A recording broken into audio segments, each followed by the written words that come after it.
This is the Digital Savage Experience Podcast, hosted by Roman Prokopchuk, bringing you all things digital marketing, tech, business, and motivation. What's stopping you from becoming relentless in all aspects of life? Are you ready to become a digital savage? Let's get into today's episode.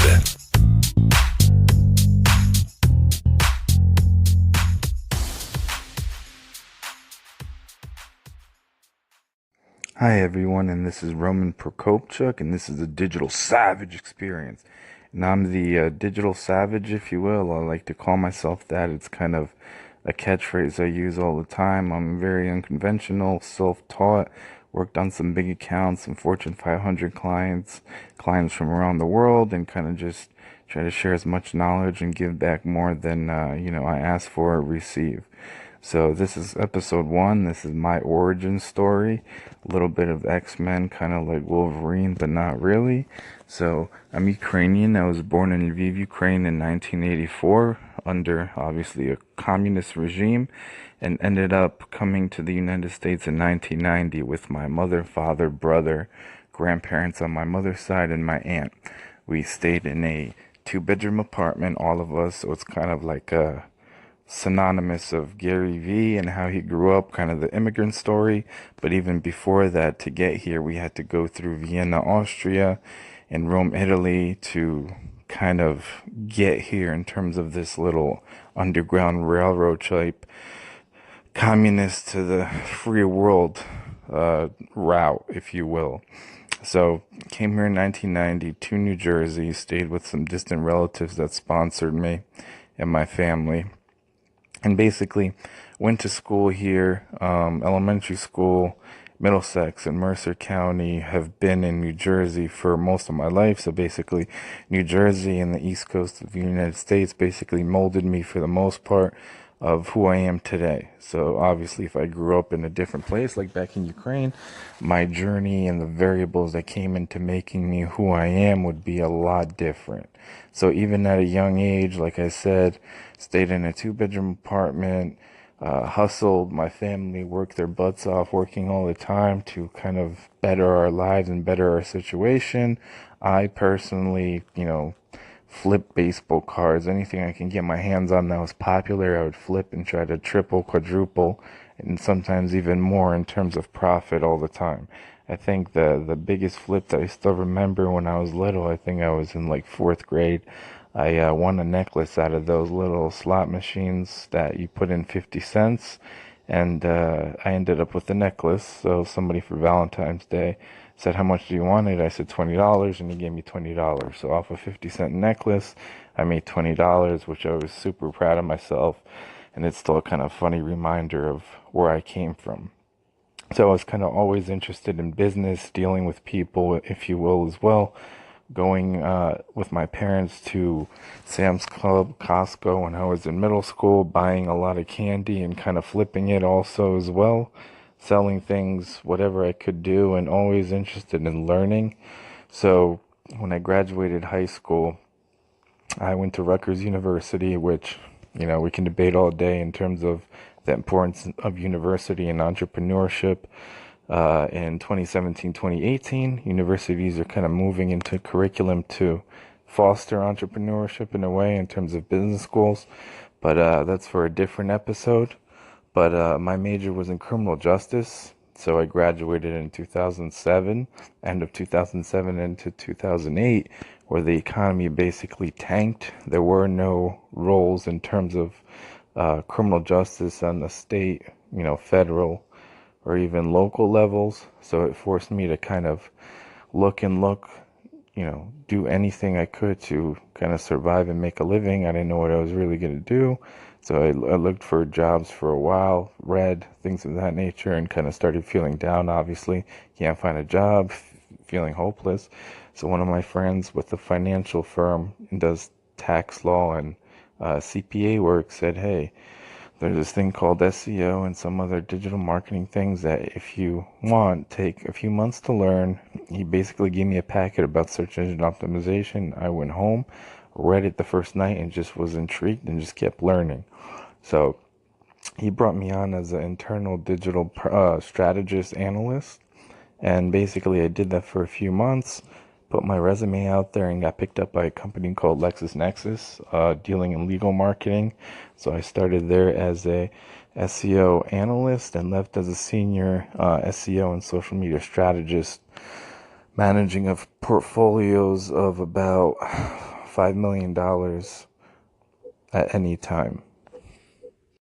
So while at LexisNexis, I was there for almost 4 years. I saw kind of the corporate structure and corporate ladder weren't for me. Organization with 50,000 employees, it's hard to get done or recognized or noticed. The hiring practices in terms of higher roles were strictly brought from outside of the company, so it was almost impossible to advance past a certain point. And if you know the agency side, unfortunately, in terms of like the millennial view that they jump from job to job, but in terms of digital agencies as a whole, usually 6 months to 2 years is kind of an average, I would say, stint at a company. So it's a lot faster to get higher and a higher compensation package if you jump from one company to another. Unfortunately, maybe it will change at some point, but it's kind of hard to do if you stay at a place for 10 years, 15 years in terms of someone that's had, 7 jobs at 7 places in terms of experience. He will be making, a substantial amount more than the person that's been at the same role. So also at Lexus, I saw that, my capabilities, how fast I was learning. At that point, I've worked on about 400 to 500 campaigns. I knew a lot and saw the company that, was getting paid so much money. I was managing, several $1 million portfolios of clients. So I decided in 2012 to start my own agency, Nova Zora Digital. We worked on a lot of clients in terms of SEO, PPC, social media, content marketing, analytics, online reputation management, vendor management, consulting, web development and web design, and a lot of other things over the years. We worked from clients in the legal vertical, pharmaceutical, energy, fitness, and, running the whole gambit, and got a lot of great experience and delivered a lot of value as well. I left LexisNexis after about almost 4 years being there and went to run the digital department at an agency called Next Level Web Strategies, where I pretty much built up the digital marketing side, and the whole team reported to me there. I left there after 2 years and ended up at a company called Digital Brand Expressions out of Princeton, New Jersey, where I got a lot of financial and pharmaceutical experience. Following that, I was shortly at a company called Sentient, where I learned a lot of actually what not to do and how to actually care about clients and care about employees and be transparent. So I was there for a short time, and currently I also am in charge of digital marketing for Cubic Consulting, basically the leader in business analytics and a premier business partner of IBM. I guess when I was younger and I started in digital, I thought about kind of fast money, like this whole work from anywhere, which is cool because I've traveled a lot, worked remotely from all over the world. But at this point in my early 30s, it's a lot about giving back, mentoring people, finding the right mentors, finding the right business partners, into investing, pro bono work with venture firms and different startups and nonprofits as well, to kind of give back, teach people, and kind of build up communities and co-market and co-promote each other and basically lift each other up, because it's not necessary to tear people down to make it. You can all rise together. It's not that hard to do if you have the right mindset to do so. But moving away from like a materialistic, mindset, which it's nice to have a nice car and nice things, but eventually those things kind of run out, or the admiration for those things do.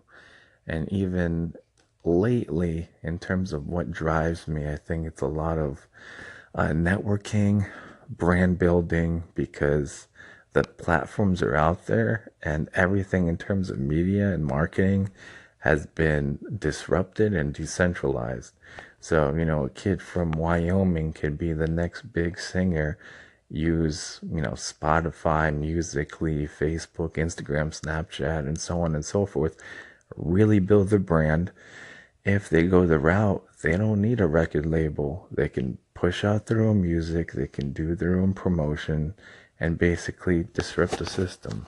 Obviously, you see advancements in things like blockchain with Bitcoin and other kind of cryptocurrencies and uses for that, where it's a decentralization focusing on peers and kind of that notion. So I'm really about is just like nonstop learning smartly. You don't have to sit there 20 hours a day. You still have to rest. Obviously, I have a lot of goals, but I have a lot of plans laid out to get to those goals. So right now, mainly, I'm looking for a lot of kind of partner agencies, different marketers to share knowledge, build a network, promote each other, recommend each other to each other's clients, and basically just move forward together in kind of a positive state.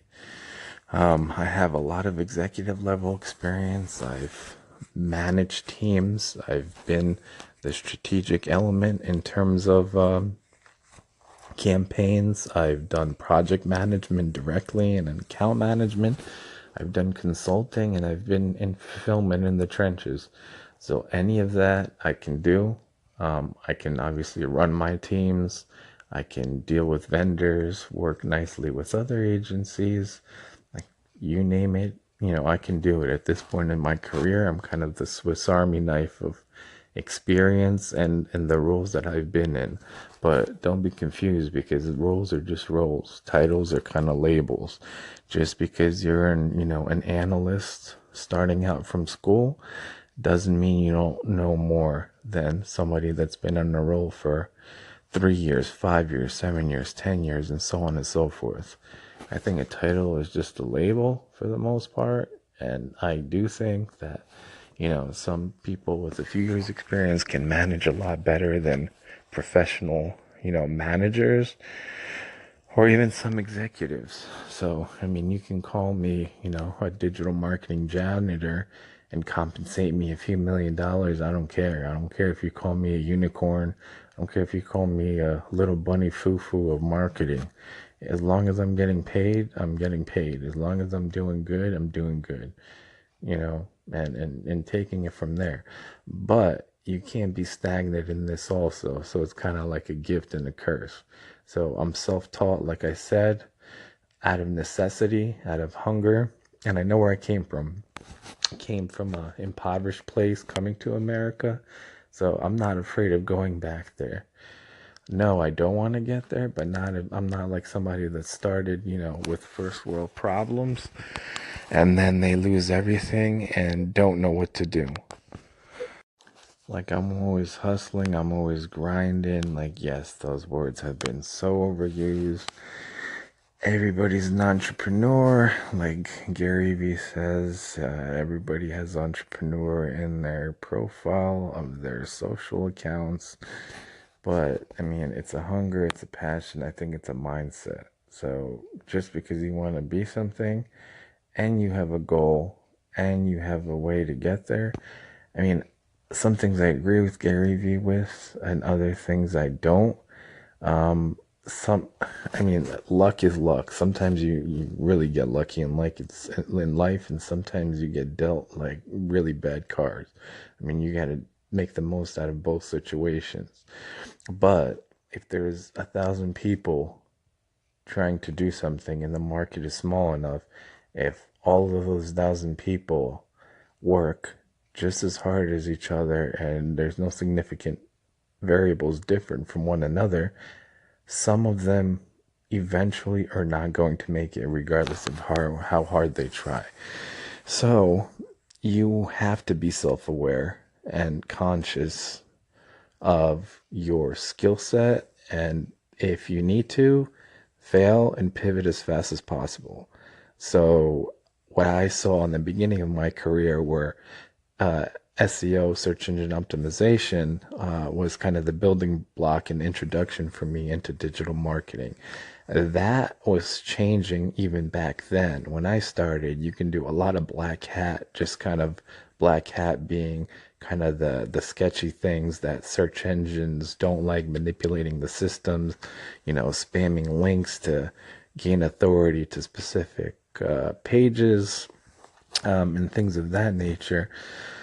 And then Google became the police and started rolling out algorithms that combated that, penalized sites for duplicate content, poor content, thin content, offsite factors, page structure factors, technical factors, and so on and so forth. And over the years, more and more came, and the search engine results pages also became evolving as themselves.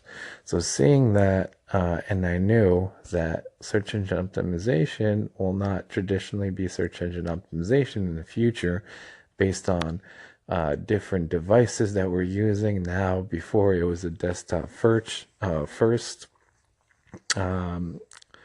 index, and now it's a mobile first index, moving in the direction, and usage on cell phones and other mobile devices in terms of search is a lot higher now than desktop. Pretty soon there's going to be a lot more wearable devices where that's going to change again.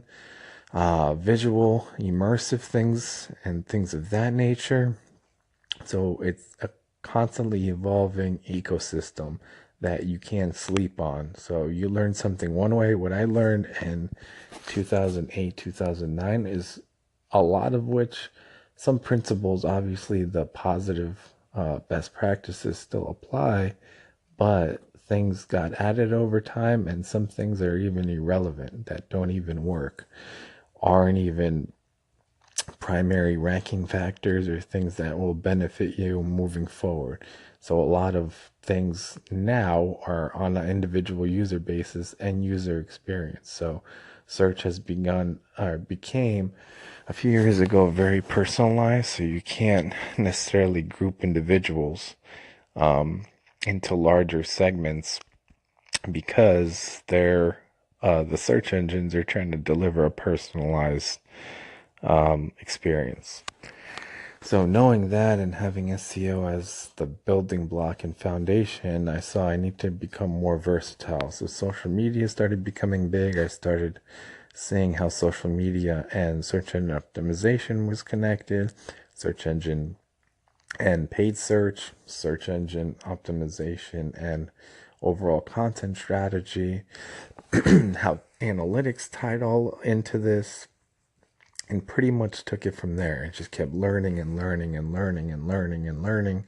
But I also believe if you want to learn other things, you should still be really, really, really good at one core thing. So I have a degree in criminal justice that, I don't really use. I have 10 years of experience in digital marketing that I kind of learned on my own.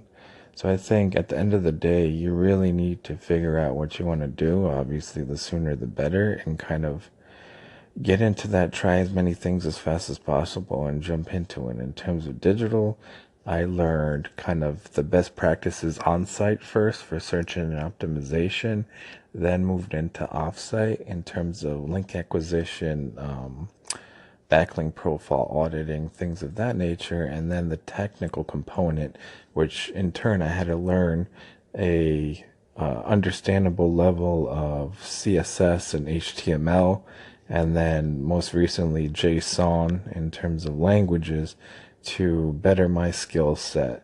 And even before that, I wanted to add value to my skill set and me as a brand.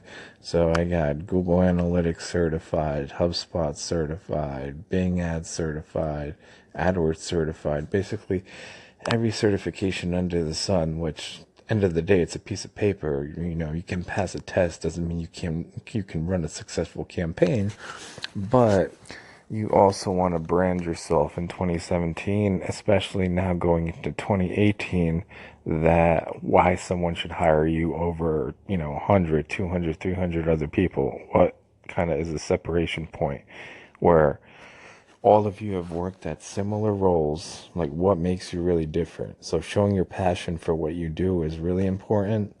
I think I do a good job now because a lot of people I started with in digital, I really don't even know what they're working on. Their LinkedIn profile isn't even updated.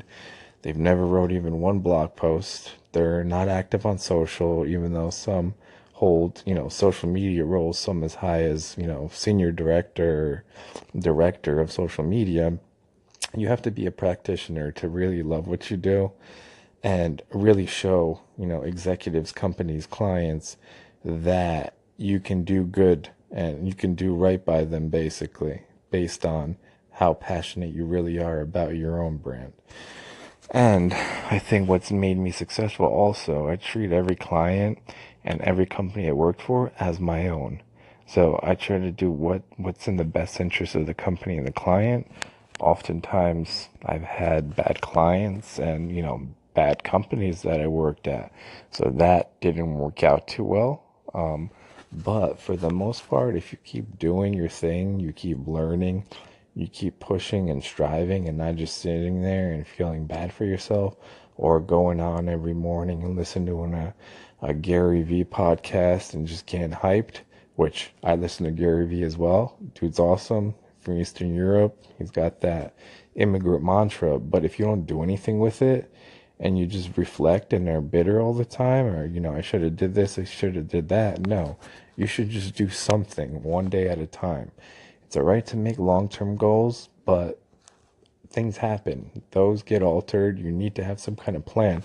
I love the quote by Mike Tyson in terms of everyone has a plan until they get punched in the face.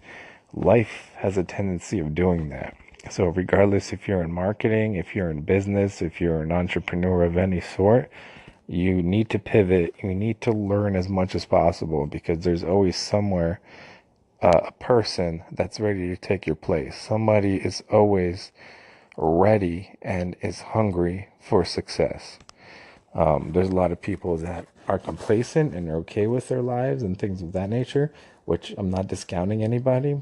If somebody wants to work at a corporate role or some kind of role, I think as long as you have a job and you're doing what you want to do, a lot of the time you don't have the option to do so because you got to put food on the table and support your family, put your dreams on hold. But, even if you have a job and you're hustling during the night to try to really learn or do the things that you want to make a career, regardless of your situation, as long as you're happy in your situation, as long as you're doing what you need to do to, provide for your family and yourself in terms of keeping yourself happy with goals and career choices and, family moves and investments. But the key is just being happy and accepting it. If you're not, then that's kind of your downfall. This podcast has been brought to you by Nova Zora Digital. Find out how Nova Zora Digital can help your company grow online. Learn more at novazoradigital.com. Until next time, all you digital savages.